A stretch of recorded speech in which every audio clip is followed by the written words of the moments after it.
2080 সালে পৃথিবীর পশু পাখিগুলো এতটাই আধুনিক হবে যে তারা নিজেরাই কাঁচি দিয়ে জমি থেকে ফসল কাটতে পারবে। আর দুইটা ভেড়া সেই ফসলগুলোকে পিঠে করে নিয়ে এক জায়গাতে রাখতে শুরু করে দেয়।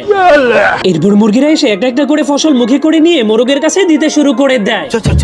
তখন মোরগেরা সেগুলোকে উপরে রেখে রেখে খড়ের গাদা বানাতে শুরু করে দেয়। আর এখানে মুরগির 3 ভাইয়েরা মিলে জমিতে নাঙ্গল চালাতে শুরু করে দেয়। আর তাদের মা জমিতে গর্ত করে করে সেখানে বীজ লাগাতে শুরু করে দেয়। আর এখানে তো একটা ভালুক মাটির মধ্যে বীজ রেখে মাটিকে তো কাপড়ের মতো সেলাই করতে শুরু করে দেয়।